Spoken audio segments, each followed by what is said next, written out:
ไปดูนะครับเรื่องราวของพรรคก้าวไกลกันสักหน่อยนะฮะสัปดาห์นี้เนี่ยต้องบอกว่าพรรคก้าวไกลเขาก็เตรียมขยับสู้ในคดียุบพรรคก้าวไกลอีกรอบหนึ่งนะเพราะว่าเขาจะส่งหนังสือไปยังสำนักงานเลขาธิการศาลนะตามที่หัวหน้าพรรคก้าวไกลคุณชัยธวัฒน์ตุลาธนบอกเอาไว้เมื่ออาทิตย์ที่แล้วนะเพื่อขอให้ศาลรัฐธรรมนูญเนี่ยเปิดห้องพิจารณาไต่สวนคดียุบพรรคก้าวไกลนะครับอันจะเป็นการเปิดโอกาสให้พรรคได้สู้คดี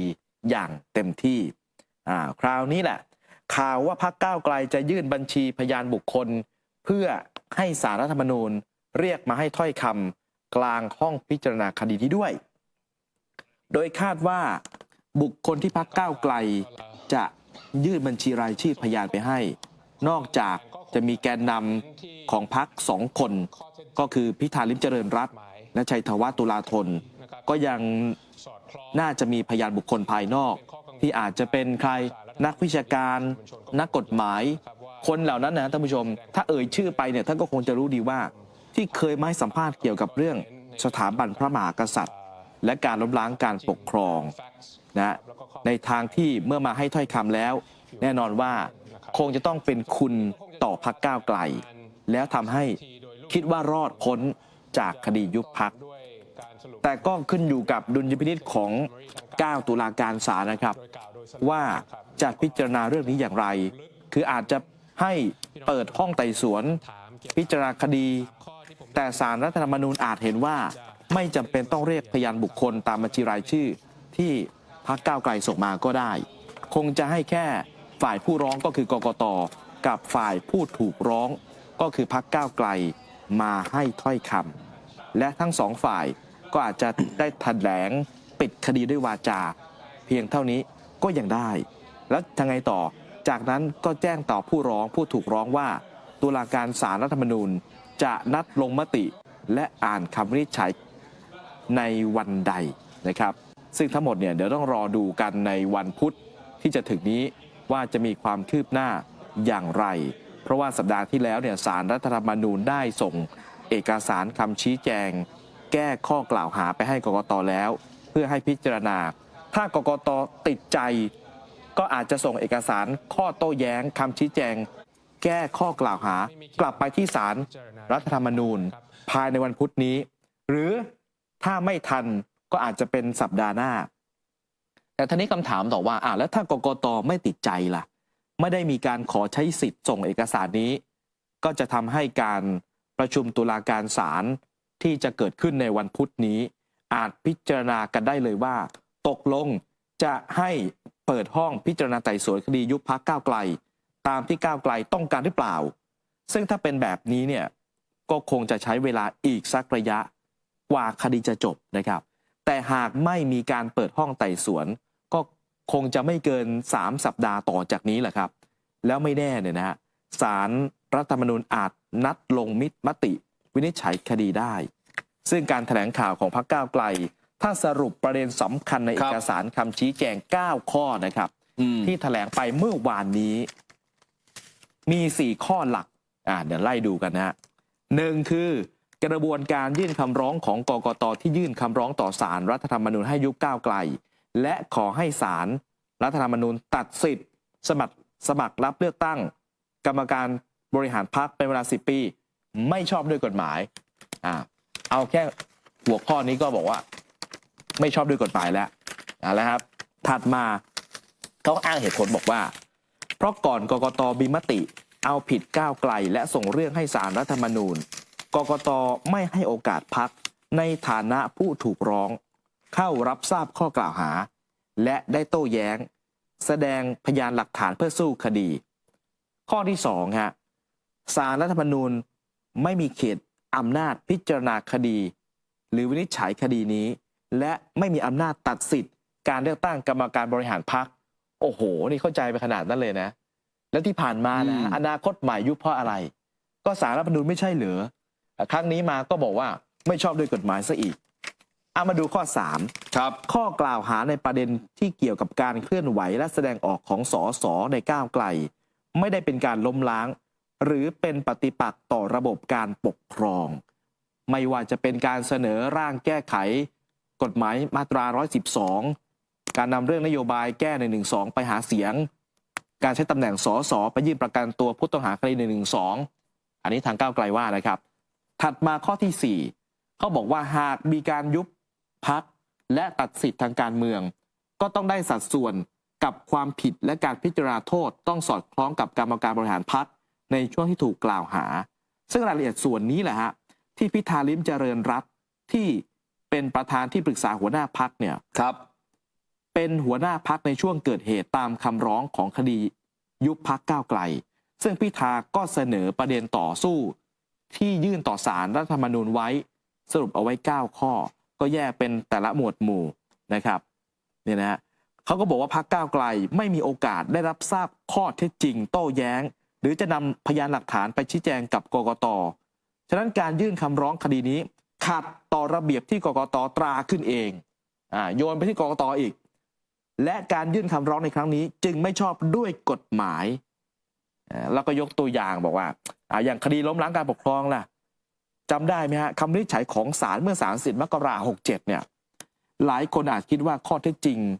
ได้รับการวินิจฉัยเป็นที่สุดแล้วแต่กกต.ยังใช้คำวินิจฉัยในคดีวันที่31เป็นหลักฐานเดียวที่จะไปยื่นยุบพรรคก้าวไกลนี่เขายกตัวอย่างนะครับบอกว่าในคดีแพ่งไม่ผูกพันคดีอาญาแม้จะเป็นข้อเท็จจริงเดียวกันซึ่ง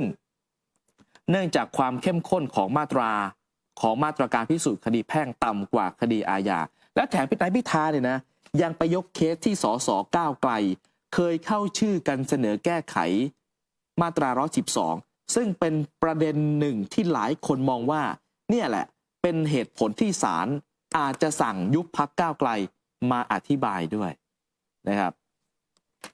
นี่คือสิ่งหนึ่งที่ท่าทีของพิธาที่ดูจะแข็งกร้าวในการแถลงข่าวเมื่อวานนี้แต่ก็เห็นได้ว่าไม่ถึงกับจะไปพุ่งชนศาลรัฐธรรมนูญอย่างที่เคยคิดเอาไว้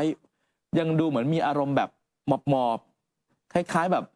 เหมือนขอความเมตตาอยู่ในใจนะแต่ก็จะบอกว่าสิ่งที่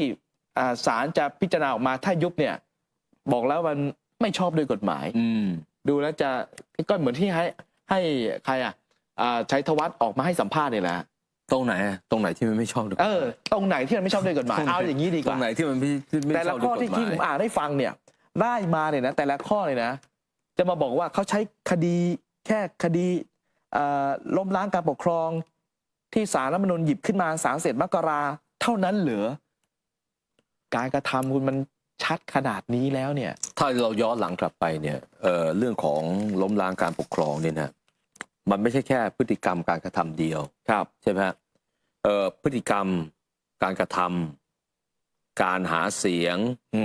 การที่มีคนของพรรคคุณไปร่วมชุมนุมกับพวก3 นิ้วการที่สสของพวกคุณเนี่ยไปใช้ตำแหน่งประกันตัว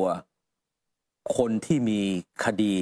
112ติดตัวตลอดเวลาแม้กระทั่งตัวคุณเองด้วย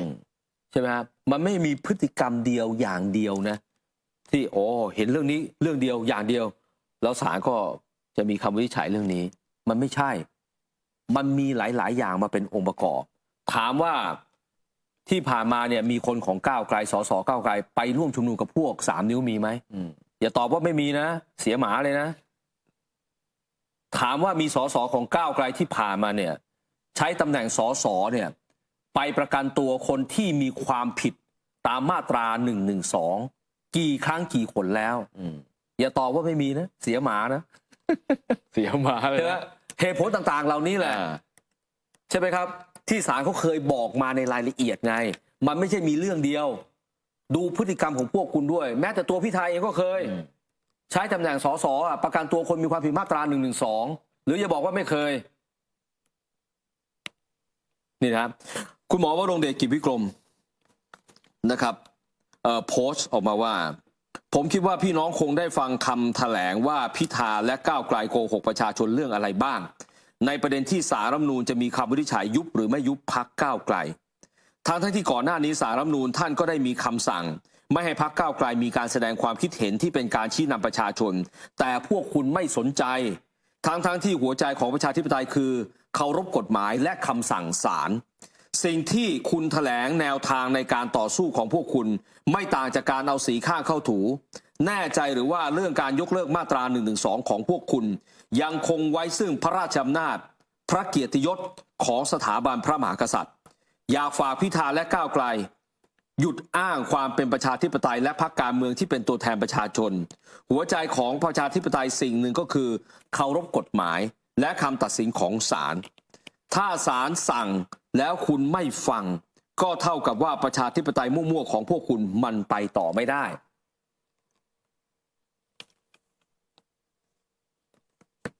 มีคำสั่งว่าไม่ให้พรรคก้าวไกลได้แสดงความคิดเห็นเป็นการชี้นำประชาชนแต่ไปมาพวกคุณก็ไม่ฟังคุณไม่รู้เหรอว่าหลักการสำคัญอันหนึ่งของระบอบประชาธิปไตยนั่นคือเคารพกฎหมายและเคารพคำสั่งหรือคำวินิจฉัยของศาลแต่พวกคุณก็ไม่สนใจและถ้าพวกเราได้มีโอกาสได้ฟังคุณพูดอยู่หลายประเด็นคุณก็พูดเอาดีเข้าตัวเอาชั่วเข้าคนอื่นประชาชนอาจจะตามไม่ทันพวกคุณแต่อย่างน้อยสิ่งที่พวกคุณพูดคือสิ่งที่คุณควรจะแถลงต่อศาลไม่ใช่แถลงต่อประชาชนเพราะคุณต้องพูดเอาแต่ได้อยู่แล้วประชาชนเขาไม่รู้กฎหมายในเชิงลึกอย่างที่พวกคุณต้องการจะชี้นำหรอกแต่สิ่งที่ผมต้องการจะสื่อสารคือ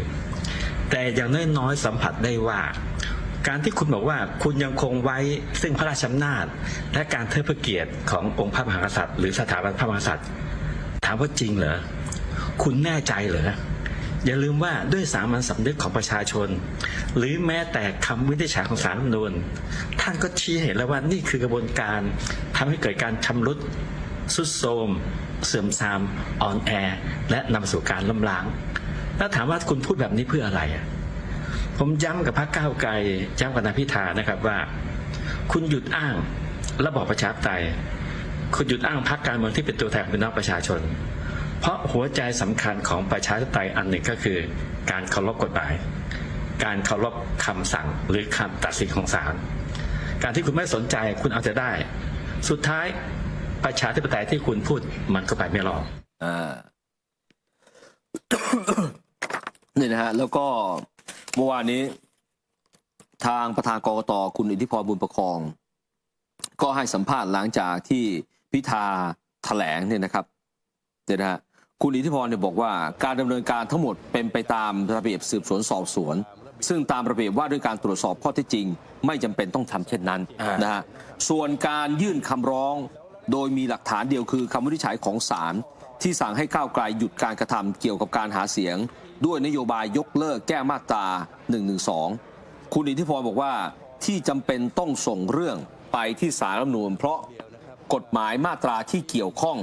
ระบุเอาไว้ว่าเมื่อกกต.มีหลักฐานอันควรเชื่อว่ากระทำผิดคือคำวินิจฉัยของศาลรัฐธรรมนูญแต่หากไม่มีคำวินิจฉัยนี้ก็จะต้องเข้าสู่กระบวนการตรวจสอบข้อเท็จจริงตามระเบียบของกกต.เดี๋ยวลองฟังดูนะฮะคือมันเป็นการดำเนินการไม่ใช่ตามระเบียบสืบสวนไต่สวนนะครับเป็นก